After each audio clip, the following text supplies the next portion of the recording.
of people are talking about what's next. And we should put up a spoiler warning about the little post-credit button. There wasn't a scene so much as a little button about what's next for Spider-Man. So spoilers, folks. Most of you should have seen it by now if you care. But what do we think about that button? Are we setting up a Miles Morales? Is it Tobey's Spider-Man that Ned's tracker found? Fucking space? Yes. Yeah. What do you guys think? I think it's Tobey's. Isn't this Doomsday related? Like the I thought it was supposed to be Doomsday related. So seems like it. I think it's Tobey's. I think it's Tobey. Oh no, that's my thoughts. Yeah, but there is Tom Holland basically claims there is a plan. There is a plan to pass the baton, so to speak. And here's what he had to say about it in one of his junket interviews. Let's see what he had to say. I haven't seen this, so let's see what he has to say, and then we'll talk about it on the back end. This question, I guess it would be, when will we get Miles Morales? Would be the question I would ask, because I know the answer.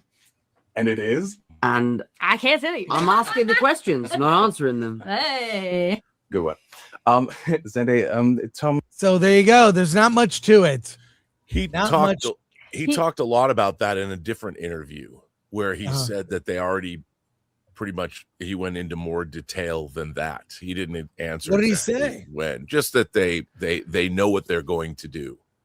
But he definitively said that. And then he also wants to bring him in. Yeah, and if you follow obviously what happened in the Secret Wars comic, Miles Morales was folded into the regular MCU universe after Secret Wars.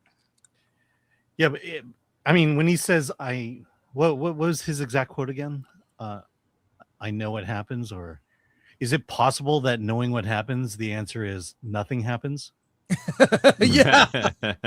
Is it possible that was before it made $1 billion in a fucking week, and now it's just going to be more Holland movies after Secret Wars? Right. I just feel like Miles Morales is, going back to phases 4 and 5 of the MCU. It's characters we don't really want. I guess Miles is probably a little leans more on, there are at least fans of his, but are they really going to invest that kind of money in it? Well, Miles is, of course, the subject of the Spider-Verse films, and those are great films. Like the visual style, the music, the voice acting, those are kind of standalone, separate. I like both. I like them separately. Do we need a live action Miles? And how would audiences react? I think if they killed off Peter, that would be a terrible move. Like that would be the worst thing they could do. If they keep Peter alive and they kind of weave him in there still and leave him kind of in those movies with Miles, at least for a while, maybe even like 3 movies or so, then I think that there could maybe be a passing of it. But if they just do the hard, like, kill off Peter and introduce Miles, freaking forget it. Like, I don't think that's going to go over good.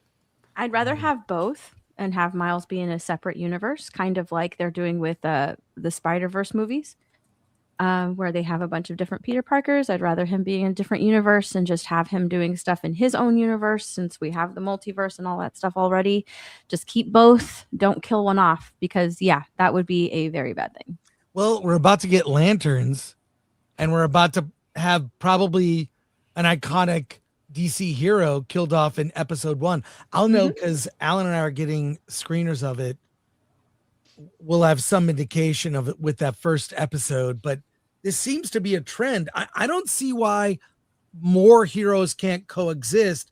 Why do you need to kill off, the legacy hero? But we've seen it happen. It's almost like we're willing to accept it. We saw what happened to Luke. We've seen other heroes go through this where, we'll kill off the legacy and then, bring in someone new. You don't need to kill off the legacy characters. So.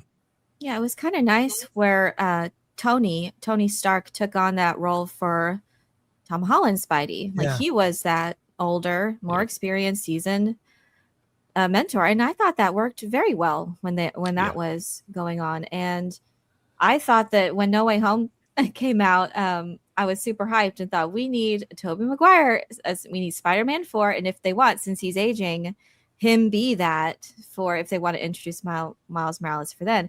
I also wanted Amazing Spider-Man 3 so that Andrew Garfield could also get his flowers and his MJ. I just feel like people love this character specifically, and the way they're doing with Doomsday, it seems that they just want to cut out the bloat because no one likes those obscure characters as much. It's like these core iconic characters that everyone loves, and I just think that if they're going to try to just force it to get the same thing, it's not, the reception's not going to be the same. They like Spider-Man. They like Peter Parker's Spider-Man. Right. Which is Spider-Man. I believe Tom Holland did an interview where he said that he would like to be Miles Morales's Tony Stark. Like he wants to help him out and usher him in or whatever, just like Tony Stark did for him. He wants to be that mentor to Miles Morales.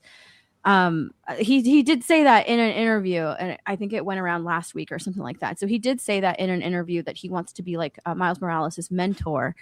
But you had that movie with Toby and Andrew, and at the end you had Electro be like, well, there's got to be a black Spider-Man out there somewhere, so they've kind of already sort of mentioned and Miles Morales, so it's already hinted at in that movie, but just don't make him part of like the mainline MCU. Just give him his own universe. Well, and we did get Donald Glover playing his uncle also in the first of these Spider-Man movies, right? Yeah. The Prowler character. So like they also did that. So they've teased it a little bit, but I don't know. A Lethal Weapon Spider-Man movie could be great with the two of them. That could be actually. I mean, if it was written correctly. Well, and it seems like they're also pulling from the Sony games a lot after this movie. Yes. And if they stay on track with that, that is what those Insomniac games have done. Yeah. And Peter's still alive. And it's interesting because if you read the recent Absolute Spider-Man story, where you have an older Peter Parker, he could leave the stage for whatever reason, becoming a family man, mirroring Tom Holland's own real life, and come back later as an older Spider-Man. I think one of the things people feel positive about with this movie is, like Steph, you were saying, the cast has so much chemistry off camera when they're playing games and trivia. I went down a rabbit hole, watched hours of video of them doing a lot of appearances and a lot of group appearances, playing games, interacting, Spider-Man knowledge. I mean, it was fun. Like, they're as excited about the movie and presenting it to fans as we are to see it. And we don't see that a lot. And one thing I want to point out was Mark Ruffalo's absence from this press tour. Was that on purpose and by design? Like, did they decide, look, Ruffalo can't, like, look, it's just, you don't need him mucking it all up by talking about whatever, some Free Palestine rant or something that is like, what are you doing, sir? This is a Wendy's. That's what I feel like now when celebrities kind of tout their political views when their job is to promote a film. Do you think, Ruffalo being absent was, just said, look, you can't keep your mouth shut. Just, you're not part of it. And then Bernthal was hilarious being part of this press tour. He was as much a part as Ruffalo, but he knows how to play the game. I want your thoughts on that. I don't know. Hasn't Mark Ruffalo actually spoiled things before on press tours? So is Tom. Tom has a bunch. Tom has too. I think I wasn't sure if that was why. Maybe Mark Ruffalo. He had his phone on during the Avengers premiere, and so he was broadcasting it out to whomever. Is that true? Really? Yeah, and that I never knew that. Yeah. Holy smokes! So the audio was going out over the internet. Oh my God.